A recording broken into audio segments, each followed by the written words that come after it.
আসসালামু আলাইকুম প্রিয় শিক্ষার্থী, আমি তরিকুল ইংলিশ একাডেমি থেকে তরিকুল স্যার বলছি। I hope you are fit and fine and you are practising spoken English every single day. I am fit and fine, grace of almighty আল্লাহ।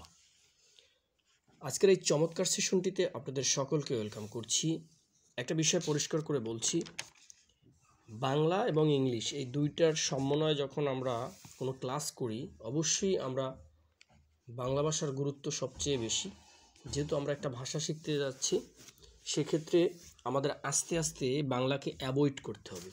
এই avoid করার অর্থ হচ্ছে যে আপনি ইংলিশে ফ্লুয়েন্ট হওয়ার জন্য এবং ইংলিশে একজন দক্ষ স্পিকার হওয়ার জন্য আপনাকে বাংলাকে অ্যাভয়েড করতে হবে। এর মানে এই নয় যে এটা স্থায়ীভাবে আপনি অ্যাভয়েড করতেছেন। এটা একটা টাইম, সাডেন টাইম আপনি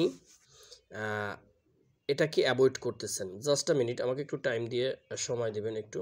হ্যাঁ, এটা একটা সাডেন টাইম আপনি অ্যাভয়েড করবেন এই জন্য যাতে আপনি ইংলিশ সেন্সটা নিয়ে আসতে পারেন আপনার মেমোরিতে। ইংলিশ সেন্সটা নিয়ে আসাটা খুবই ইম্পর্ট্যান্ট, যাতে আপনি যখনই কোনো কিছু চিন্তা করেন সেটা ইংলিশে চিন্তা করবেন।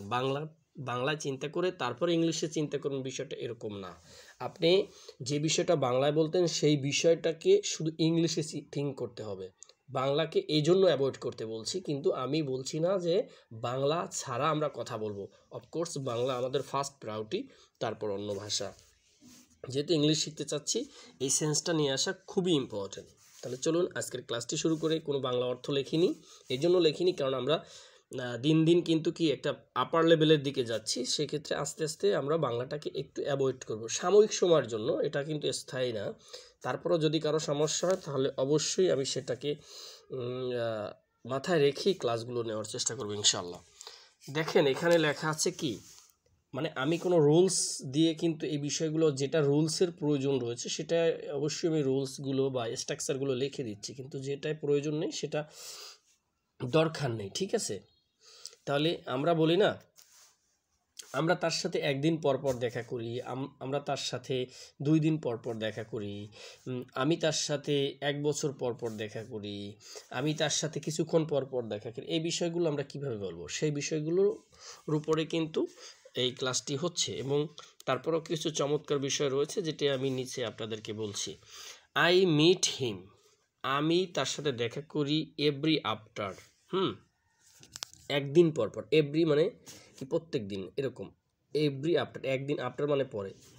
One day, I meet him every after one day, আমি তার সাথে একদিন পর পর দেখা করি। যদি আপনি এই বাক্যটা বুঝতে পারেন, বোঝাটা this is most important and you have to practice and more important. বুঝতে পেরেছেন তো? I meet him every after 2 weeks, আমি তার সাথে 2 সপ্তাহ পর পর দেখা করি। কি বলছি? আই মিট হিম, হিম মানে তাকে, বুঝতেই তো পারছেন। আই মিট হিম, আমি তার সাথে দেখা করি এভরি আফটার 2 উইকস, 2 সপ্তাহ পর পর। ঠিক আছে, আমি তার সাথে কি করি? 2 সপ্তাহ পর পর দেখা করি। বুঝতে পেরেছেন?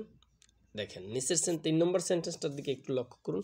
I meet him every after 1 year, I meet him every after 1 year, আমি তার সাথে 1 বছর পর পর দেখা করি।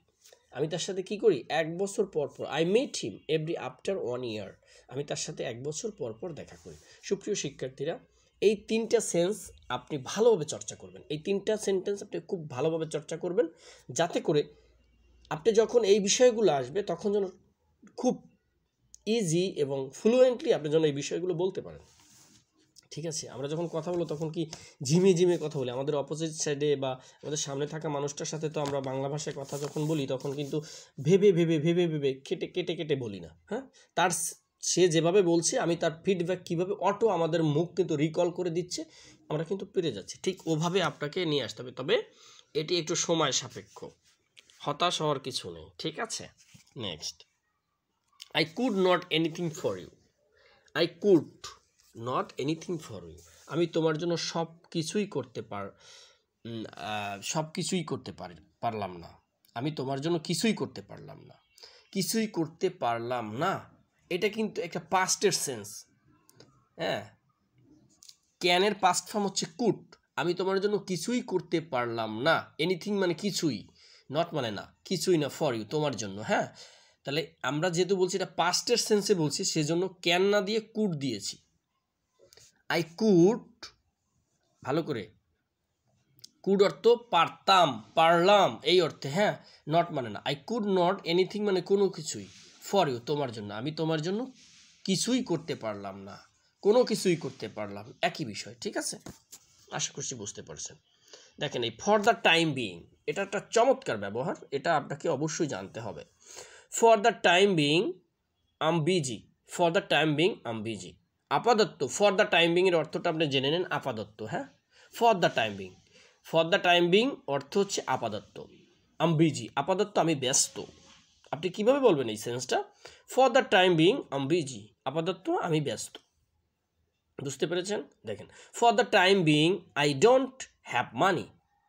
আমি প্রথম সেন্টেন্সটা ভালো করে লক্ষ্য করুন, তাহলে কিন্তু আপনি নিচের সেন্সগুলো অটোমেটিকলি বুঝে যাবেন। For the time being I don't have মানি, আপাতত আমার কাছে টাকা নাই বা আমার কাছে টাকা নেই। For the time being I don't have মানি, আপনার কোনো সেন্স বোঝার দরকার নেই, বাট এটা আপনি দেখে দেখে প্র্যাকটিস করে যাবেন। For the time being, for the time being এর অর্থ হচ্ছে আপাতত। আই ডোন্ট হ্যাভ মানি, আপাতত আমার কাছে টাকা নেই। For the time being let him go, for the time being আপাতত লেট হিম গো, তাকে যেতে দাও। হিম মানে তাকে, let, let him go, let মানে যেতে। হ্যাঁ, আপাতত তাকে যেতে দাও। For the time being they will stay here, for the time being they will stay here, আপাতত তারা এখানে থাকবে। সরি, দে মানে তারা, আমরা সবাই জানি। ফর দ্য টাইম বিং আপাতত দে উইল স্টে, স্টে মানে এখানে। হ্যাঁ, হেয়ার, হেয়ার মানে এখানে, স্টে থাকবে। হ্যাঁ, স্টে মানে থাকা। For the time being they will stay here, আপাতত তারা এখানে থাকবে। আপাতত আমার সময় নেই, আপাতত নাও ইটস ইউর টার্ন, আপাতত আমার সময় নাও, নাও ইটস ইউর টার্ন। আপাতত আমার সময় নেই, এই বাক্যটা আপনারা লিখে আমাকে কমেন্ট করেন। সবাই ভালো থাকবেন, সুস্থ থাকবেন, আর অবশ্যই তরিকুল ইংলিশ একাডেমির সাথে জুড়ে থাকবেন। আপনার যে কোনো মতামত আমাদেরকে জানাতে পারেন। প্রয়োজন হলে আমাদের এই ভিডিওগুলো, এই ক্লাসগুলো টাইমলাইনে শেয়ার করে বন্ধুবান্ধবকে দেখার সুযোগ করে দিতে পারেন।